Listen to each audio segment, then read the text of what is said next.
बिस्मिल्लाहिर्रहमानिर्रहीम। अस्सलाम वालेकुम। मैं कैसर अहमद राजा। उम्मीद है आपकी तबीयत ठीक होगी।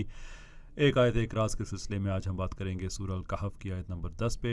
हर बार की तरह ये पहले आयत सुनते हैं, फिर उस पर बात करते हैं। إذ أوى الفتية إلى الكهف فقالوا ربنا آتنا من لدنك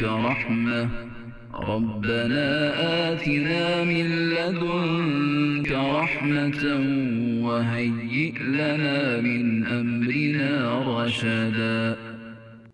इस आयत में अल्लाह ताला ने असहाबे कहफ की बात की और ये कहा कि उन्होंने अल्लाह ताला से दुआ की कि अल्लाह ताला आप हम पे रहम करें और हमारे मामलात में सहूलत कारी करें, हमें सही रस्ते पे रखें। मुख्तलिफ इसके तराजुम बनते हैं, पर वन वे और दी अदर इसका जो मतलब है वो ये है कि ऐसे असबाब मुहैया कर दें कि उससे हम राह रास्त पे कायम रह सकें। और ये है वो राज जो मैं आज आपके साथ डिस्कस करना चाहता हूँ कि अल्लाह ताला ने जहाँ पे भी इंसानी डेवलपमेंट की बात की है, कोई फ़िज़िकल चेंज की बात की है, तो अल्लाह ताला ने उसके पीछे किसी प्रैक्टिस की बात की है। वो भले मूसा अलैहिस्सलाम का अपनी कौम को निकल के आना हो, अपना निकाल के उनको आना हो, लेकिन फिर भी समंदर का सीना अल्लाह ताला चीरने पे कादिर है, लेकिन फिर भी वो कहता है कि अपना असा ख़ुद इस पे मारो।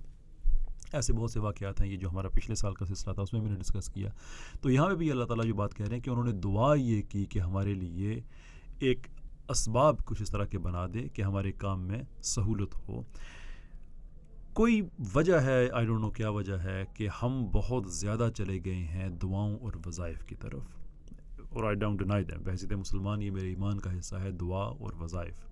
लेकिन मैं ये समझता हूँ कि दुआ और वज़ाइफ ये इंसान की रूहानी तरक्की के लिए तो बहुत ज़रूरी है, रूहानी इस्तेहकाम के लिए।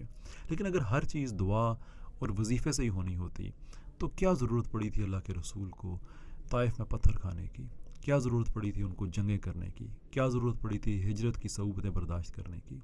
उनसे ज़्यादा दुआ की कबूलियत की गारंटी किसको थी? उनसे ज़्यादा वज़ाइफ किन के कबूल होने थे? लेकिन उन्होंने प्रैक्टिकल चीज़ें करके दिखाई कि असल चीज़ होती है कि आप कुछ काम करें, उसके लिए हमें चाहिए होते हैं असबाब। तो इस आयत में अल्लाह ताला ये हमें समझा रहे हैं उनकी दुआ के ज़रिए, और उनकी दुआ की कबूलियत भी इसी सूरत में। अगर आप आयत नंबर 16 पे जाएँ तो अल्लाह ताला यही कहते हैं कि फिर अल्लाह ताला ने कहा कि गार में आ गए तो अब मैं तुम्हारे लिए मैं बंदोबस्त करूँगा। कि बंदोबस्त करना कि आपके आगे पीछे जो चीज़ें मौजूद हैं आप उन्हीं में से ही सिचुएशन को चेंज कर सकते हैं। आपके आगे पीछे सहूलतें हैं। अच्छा, इस ज़माने में सहूलतें क्या हो सकती हैं? नेटवर्किंग, अच्छे लोगों के साथ एक सहूलत हो सकती है। एजुकेशन एक सहूलत हो सकती है। बिज़नेस अगर आपको करना नहीं आता तो आप सीख सकते हैं ऐसे लोगों से जो आपको सिखा सकते हैं। अगर आपके पास इन्वेस्टमेंट नहीं है तो आप अपना पोर्टफोलियो बिल्ड कर सकते हैं बहुत कम में से। द पॉइंट इज़ कि आपके जो असबाब हैं उनमें से स्टार्ट करें। मैं आपको एक ज़ाती वाक़या में अपनी इस बात की सपोर्ट में मैं आपको एक बताऊं कि एक यंग मैन जिनका मुझसे कुछ अरसे पहले रब्ता हुआ, वो घरेलू हालात उनके ठीक नहीं थे और वो कुछ मशवरा मांग रहे थे कि क्या करूं। तो मैंने उनसे उनके घरेलू हालात को सामने रखते हुए जो उनके घर में असबाब मौजूद थे सिर्फ वही चीज़ें पूछी क्या क्या मौजूद हैं। उन्होंने अपने घर में चाय के काम से, मुर्गियों के अंडों के काम से तरक्की करते करते अल्लाह ताला ने आज उनको इस्लामाबाद में बड़ा अच्छा बिज़नेस दिया हुआ है। All started with what he already had, जो उनके पास मौजूद था। कोई 30-35 हज़ार रुपये उनकी महीने की इनकम बढ़ रही थी जब वो मुर्गियों और अंडों का काम कर रहे थे, which is deal maker for many families in Pakistan. 30-35 हज़ार का अगर आपको बूस्ट मिलता है महीने का, ये गेम चेंजर होता है। उससे आप फ्री अप होते हैं, आप और चीज़ें कर सकते हैं।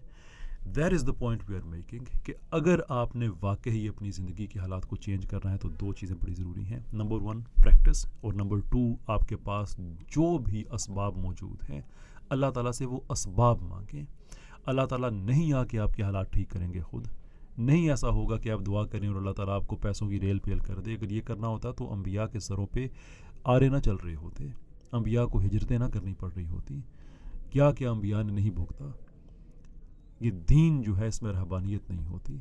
तो अल्लाह ताला से मांगे, वो असबाब मांगे, और जब वो असबाब मिल जाएं तो फिर उन पे कायम हो जाए। जो पिछली हमने बात की थी कि फिर वो लोग कामयाब होते हैं जो कायम रहते हैं, कि असबाब मिले तो उन पे कायम हो जाएं। So that is a summary of it. Again मैं अर्ज़ कर दूँ दो चीज़ें, अल्लाह ताला से असबाब मांगें और प्रैक्टिस के लिए ज़िंदगी को चेंज करें, उसके ज़रिए चेंज करें।